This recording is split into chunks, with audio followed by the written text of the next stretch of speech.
가출할 거야, 죽어버리면 되지, 제 마음을 이렇게 흔드는. 음. 두 번째 가출했을 때 제가 상담을 온 거였거든요. 음. 바로 다음날 다시 왔어요. 반성문을 쓰더라고요. 학생의 변화를 직접 경험하시면서 좋아하셨고 또 그 변화에 감사하다고 영상 촬영까지 허락해 주셔서 정말 감사드립니다. 이제 아이가 제 통제를 완전 벗어났다는 느낌이 들었거든요. 그래서 이제 막 여기저기 상담을 좀 많이 다녔었어요. 여기서 상담을 받았을 때는 강하게 한다고 처음에 느껴가지고, 근데 그게 이제 아이한테 먹힐까? 뭐 이런 걱정을 좀 했던 것 같습니다. 예를 들면은 그때 상황이 아이가 가출했을 때의 상황이었거든요. 근데 이제 다른 곳에서는 아이가 돌아왔을 때 그냥 이렇게 자연스럽게 대해주라고 하더라고요. 또 어떤 곳에서는 좀 따뜻하게 대해줘야 집에 더 머무르고 싶은 마음이 생길 거다, 이래가지고 좀 더 따뜻하게 대해줬어요. 센터큐에서는 이제 두 번째 가출을 했는데 그때가 좀 더 제가 힘들었을 때였거든요. 그때 여기서 이제 말해준 거는 반성문을 쓰고 그런 절차를 밟아서 해야 문을 열어주라고 하시더라고요. 그래서 저한테는 그게 좀 강하게 대응한다고 좀 느꼈어요. 과연 아이가 따라줄까? 라는 네. 걱정도 많이 하셨을 텐데 그 전에 상담들이 좀 아이한테 먹히지 않았던 것 음. 같기도 하고요. 우연히 이 센터큐 유튜브를 보게 됐어요. 일단 근데 공부보다 부모님에 대한 예절하고 그리고 자기 기본 생활 습관 같은 걸 더 네. 중요시한다는 게 되게 인상 깊었거든요. 부모님께 대한 예의와 생활 관리가 잡히지 않으면 모든 거의 변화의 시작이 나타나질 않거든요. 그거를 동감해 주셨다는 게 되게 의미가 크네요. 딸 아이고요. 상담을 왔을 땐 중3, 아이가 성향이 조금 밝고 이성향이거든요. 네, 그래서 외향적이군요. 네, 외향적이고 반찬 같은 것도 좀 초등학교 때 많이 했고요. 또 인기도 있었고 공부도 나름 잘 한다고 제가 얘기를 들어가지고 별 문제가 없다고 생각했던 아이였거든요. 근데 이제 사춘기가 시작되면서 사춘기는 언제부터 시작됐을까요? 제가 생각하기로는 중2부터였던 것 같아요. 그러면서 이제 어떻게 대처를 해야 될지를 좀 잘 몰랐던 것 같아요. 막 이렇게도 해봤다 저렇게도 해봤다, 그러니까 점점 더 어긋나는 것 같은 느낌을 받았어요. 사춘기가 시작된다라고 느끼셨던 어떤 모습이나 계기나 뭐 상황이 있었을까요? 좀 더 공부를 하길 바랬는데 이제 그런 거에 대해서 푸시를 하니까 대들기 시작하더라고요. 특히 아빠는 좀 무서워해가지고. 아빠에게도요? 네, 그래서 어머님한테는 엄청 대들었겠네요. 근데 그렇게까지는 아닌데 이제 본인이 좀 싫어하는 말을 한다거나 뭐 그랬을 때만. 싫어하는 얘기가 주로 공부 얘기였어요? 처음에는 공부로 시작됐던 것 같아요. 공부 더 해라, 왜 안 하니? 학원 같은 데서 이제 숙제나 이런 걸 내주면 그런 걸 좀 안 해가는 불성실한 태도 같은 것도 이제 좀 있었던 것 같아요. 그 과정에서 처음에는 어머니께서 어떻게 대처하셨는지도 궁금합니다. 남편이 좀 강하게 해야 된다고 생각을 한 것 같아요. 그래서 좀 음. 공부를 좀 억지로 시키면 성적이 좋게 나오면 그 성취감을 좀 느끼게 해주고 싶다, 이렇게 남편이 생각한 것 같아요.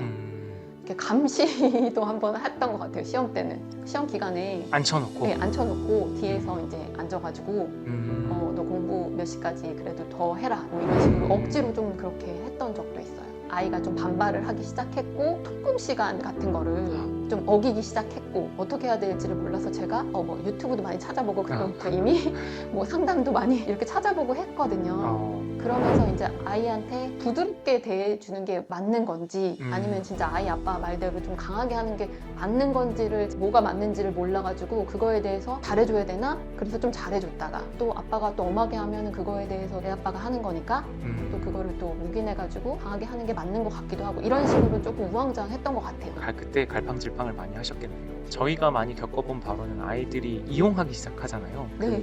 간극을. 나쁜 말이긴 한데 나 이러면은 가출할 거야, 막 이렇게 세게 얘기한 거다. 나 죽어버리면 되지? 그래서 자살 같은 걸로 제 마음을 이렇게 흔드는 그런 거를 좀 하기 시작했어요. 그래서 전 처음에 진짜 깜짝 놀랐거든요. 막 자살 얘기가 나오고 가출 얘기가 나오니까 이제 그때는 저를 이용한다고 생각을 못하고 이거 좀 힘든 일이 있을 수도 있는데 내가 너무 몰아붙였나? 그럼 좀 따뜻하게 대해줘야지, 뭐 이랬다가 얘의 또 태도를 보면 또 아닌 것 같으니까 또 그렇게 했다가. 부모님을 협박하는 경우에 많은 부모님들께서 마음이 약해질 수밖에 없거든요. 진짜 얘가 큰 문제가 있거나 어려움이 있는 게 아닐까? 근데 또 그런 얘기 해놓고 핸드폰 보고 놀고 친구들이랑 놀고 이런 네. 모습 보면 속상하고 아닌 것 같고 걱정이 분명히 있으셨을 텐데 네. 선택하시게 된 이유나 계기가 뭘까 또 궁금합니다. 여기서 중요시하는 환급률, 네. 그게 되게 인상 깊었고 음. 되게 공감을 많이 했어요. 음. 공부도 중요하지만 공부보다 솔직히 이제 엄마 아빠한테 대한 진짜 예절이나 자기 기본 생활 습관 같은 게 더 중요한 거는 맞는 것 같거든요. 네. 네, 그리고 그런 점에서 이제 다른 상담 기관하고 너무 달랐고 센터큐는 그 가출했을 때 아이한테 반성문 하는 절차를 좀 네. 하고 들어오라고 한 게 저한테 좀 강하게 느껴졌거든요. 너 반성문 쓰고 엄마한테 죄송하다고 하고 해야 내가 문 열어줄 거야. 이걸 한번 해봤는데 네. 근데 처음에는 진짜 반발을 하죠. 문도 막 발로 차고 그다음에 그 반성문 쓰라고 한 거를 짓밟았더라고요. 그리고 다시 나 집에 돌아왔어. 문 열어줘. 막 그렇게 했는데도 제가 문을 안 열어줬거든요. 네. 그랬더니 이제 욕을 하고 다시 가더라고요. 근데 음. 그때 제 마음은 어쨌든 가출하고 돌아온 아이인데 받아주지 않은 거잖아요. 네. 그러면 다시 또 돌아오지 않고 다시 간 거였거든요. 네. 이게 잘못된 거는 알아야 되지 않을까, 진짜 네. 그게 생각이 들어가지고 여기서 알려준 대로 그렇게 한번 실천을 해봤거든요. 네. 그랬더니 근데 바로 다음날 다시 왔어요. 네. 하루 만에 다시 네. 나타나가지고 반성문을 쓰더라고요. 약간 반성을 진짜 하는 것 같진 않았지만 제가 단호하니까 그렇게 하고 들어왔어요. 첫 번째 가출했을 때, 두 번째 가출했을 때는 얼마나 가출했었는지 여쭤봐도 될까요? 첫 번째 가출했을 때는 8일 정도? 일주일이 좀 넘어갔고요. 두 번째 가출했을 때 제가 상담을 온 거였거든요. 한 8일보다는 좀 길게 갔던 것 같아요. 한 10일 정도? 그 다음에 반성문 쓰라고 했더니 다음날 다시 나타나서 그리고 들어왔죠. 딸아이에게 단호하게 대처해야 되는 어머님의 감정이 사실 진짜 쉽지 않으셨을 텐데 그거를 버티게 했던 힘은 뭘까요? 꼭 이때 아이를 변화시켜야 된다라는 마음이었을까요? 네, 지금 안 그러면 더 큰일 나겠다 뭐 이런 생각도 들었고요. 센터큐에 의지를 많이 했던 것 같아요. 아. 사소한 것도 원래 다 말해달라고 하시니까 네, 제가 네. 되게 디테일한 걸 되게 많이 막 말씀드리고 또 그럴 때마다 답을 주셨어요. 네. 그래서 버틸 수 있지 않았나 진짜 그렇게 생각해요. 정말 감사합니다. 저희가 사실 딱 원하는 게 그거거든요. 그 부모님께 의지를 할 수 있는 곳이어야 되고 부모님께서 정말 힘드실 때 보루로서 역할을 해야 되는 곳이 저희 센터큐라고 생각하기 때문에 어머니께서 그렇게 느껴주셨다라는 게 저희한테는 진짜 큰 힘이 되는 것 같습니다. 아이가 이제 외출을 하고 난 다음에 돌아와서 저희 센터큐에서 알려드린 방법대로 대처를 했을 때 네. 어머니께서 이전과는 다른 모습을 보여줬다라고 했잖아요. 그게 뭘까요? 일단은 자기가 가출한 거가 잘못됐다는 거를 인지를 한 것 같아요. 첫 번째 가출 때는 뭐라고 얘기했냐면요. 자기가 원하는 걸 더 얘기를 하더라고요.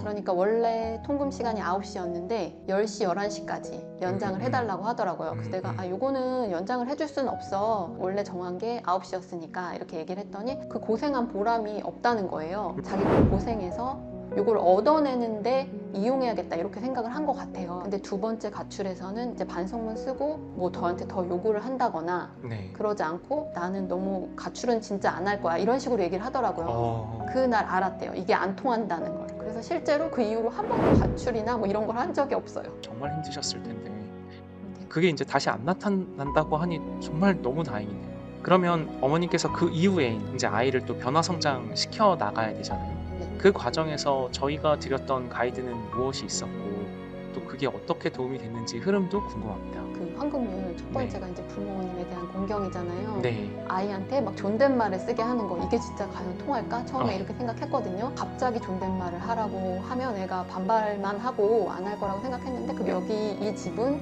뭐 너네가 이룬 게 아니라 엄마 아빠가 이룬 거야. 그래서 집에서는 엄마 아빠가 정한 규칙을 니네가 좀 따라야 돼. 그리고 존중해야 돼. 처음에는 자기도 모르게 반말하고 그러다가 자기가 뭔가 요청해야 될 때 있잖아요. 엄마한테 배고픈데 밥을 줄래거나 뭐 이렇게 자기가 아쉬울 때 존댓말을 하기 시작하더라고요. 그다음에 두 번째로 이제 자기 생활 네. 관리하는 거. 그 전에는 이거 어디까지 제가 잔소리를 해야 될지를 왜냐면 이게 쓰게 되잖아요. 이제 여기서 알려준 거는 용돈을 지급하는 거는 맞는데 일단 맨날 같은 시간에 제가 방 청소를 했는지 보잖아요. 네. 근데 그게 이제 습관이 되니까 매일 방 청소를 하더라고요. 와. 밤을 새고 핸드폰을 하는 경우도 있었는데 이제 그것도 핸드폰 반납이라는 이제 네. 규칙이 있어서 그 규칙도 이제 잘 따라요. 어쨌든 그거에 대한 명분도 충분히 설명을 해주고 보고 규칙이 생기면 좀 단호하게 예외를 두지 않고 저희가 드렸던 그 디테일한 가이드를 정말 잘 따라주신 거네요. 분명히 효과가 있을 만한 가이드를 드림에도 불구하고 어머님처럼 제대로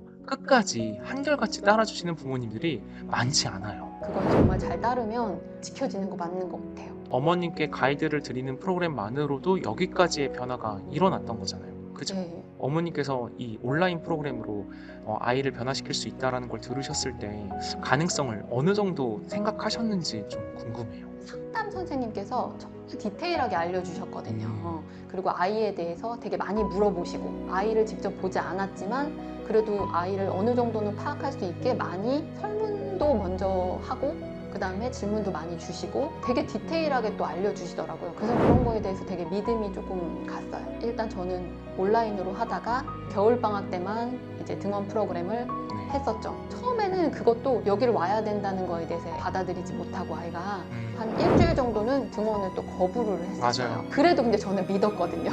기간의 차이지 어쨌든 등원은 하게 될 거라고 생각은 하고 있었고 나중에는 선생님들에 대해서도 되게 아이가 좀 믿고 따르게 되는 그런 게 있어서 온라인보다 좋은 점도 많았었어요. 저의 손을 떠나서 선생님들께서 다 알아서 잘해주시니까 또 제가 하면 잔소리인데 선생님들이 하면 아이가 좀 더 받아들이니까 네. 잔소리라고 생각하지 않고 한 번 더 생각해보고 뭐 그런 게 있고 또 저한테 와서도 선생님이랑 이렇게 얘기해가지고 다른 데랑 다르게 그래도 좋았어 뭐 이런 얘기를 좀 들었어요 아이한테. 그리고 좋았던 점이 다른 학원은 어쨌든 뭐 공부만 가리키잖아요. 근데 여기는 이제 용돈 관리서부터 네. 뭐 예절 같은 것도 네. 말씀해 주시니까 그거 너무 좋았어요. 저희는 성인이 되기 전에 일일 평균 학습 시간이 7시간 정도에 도달할 수 있는 애랑 아닌 애와 사회에 나가서 할 수 있는 게 많이 바뀐다고 생각해요. 그 정도 성실성과 끈기, 내가 무언가에 집중해서 해나갈 수 있는 능력이 쌓인 것과 안 쌓인 것의 차이는 엄청 크거든요. 그래서 어머니께서도 그 부분을 많이 고민해 보시면서 네. 이끌어 나가는 게 중요하다. 이 온라인 프로그램을 한 지 얼마 만에 이 정도면 진짜로 예전과는 다르다 라고 느낄 정도로 변했는지 그 기간이 어느 정도였는지 좀 궁금합니다. 저한테는 그 가출이라는 네. 게 바로 나타났잖아요. 네. 그거부터가 저한테는 큰 변화였고요. 그거 외에 이제 뭐 자기 생활 관리나 이렇게 방 정리하는 거 이런 거는 한 3개월 뒤부터는 그래도 조금 착실하게 네. 했던 것 같고 반성할 줄 알아요. 반성 쓰는 거에 대해 반발하지 않고 미안하다고 저한테 사과하고 그게 한 6개월 정도 지나니까 그냥 습관처럼 되는 것 같아요. 습관처럼.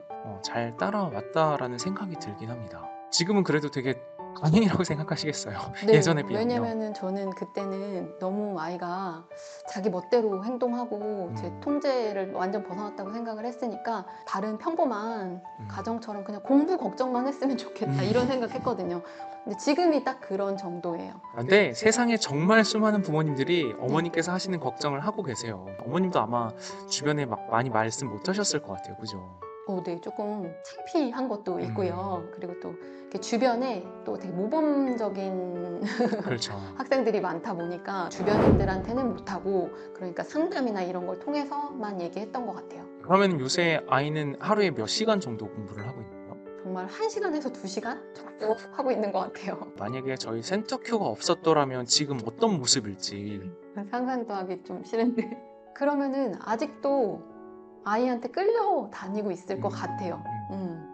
아이는 제 멋대로 할 것 같고 그래서 어떤 사람들은 또 그렇게 얘기하더라고요. 시간이 지나면 아이는 돌아온다. 뭐 언젠간 돌아올 수 있겠지만 그 언젠간이 기간이 엄청 길 수도 있는 거잖아요. 그렇죠. 되게 지옥 같은 시간이거든요. 네. 그거를 단기간에 저는 끝냈다고 생각하거든요. 네. 센터큐를 만나서. 그래서 센터큐가 없었으면 지금도 되게 지옥에 살고 있었을 것 같아요. 자기 미래를 준비할 수 있는 제대로 된 시간을 확보를 단 한 달이라도, 단 6개월이라도 더 하는 게 엄청나게 큰 차이를 만들 거라고 생각을 하거든요. 어머님과 같이 자녀 때문에 고민하는 수많은 부모님들이 사실 계시거든요. 그 부모님들에게 너무 힘들 때 조언해주고 싶으신 게 있다면 어떤 게 있을까요? 다른 상담 할 때도 원칙은 똑같더라고요. 근데 솔직히 그걸 겪는 엄마 입장에서는 어떻게 해야 될지 그 일관된 그 반응이 되게 어려울 수 있거든요. 그렇죠. 진짜로 자세히 알려주는 기간은 없어요. 그때 이제 저는 이렇게 상자 보면 보이는 것들이지만 네. 제가 이제 겪어서 당사자가 되면 진짜 힘들거든요. 근데 저는 실제로 되게 이런 엄마를 만나면 무조건 여기 가보라고 얘기를 하긴 하거든요. 그리고 엄마가 흔들리지 말아야 되거든요. 우리 아이가 또 이렇게 얘기한 적이 있어요. 동생한테 야 엄마가 엄청 강해졌어 이렇게 얘기를 하더라고요. 근데 저는 화를 낸 적은 없거든요. 감정을 좀 배제를 하고 이렇게 하는 걸 여기서 배웠거든요. 네. 그렇게 했더니 이제 되게 강해졌다고 느끼더라고요. 규칙을 세우고 일관되게 행동하실 수 있으면 행동을 하시면 정말 좋다. 이거 흔들리지 않게 그리고 진짜 화내지 않고 이렇게 버텨주시면 제일 좋고요. 그렇게 할 수 없으면 도움을 받으시라고 얘기하고 싶어요. 네. 좋아요, 구독, 댓글은 저희에게 큰 힘이 됩니다. 꼭 부탁드리겠습니다. 감사합니다.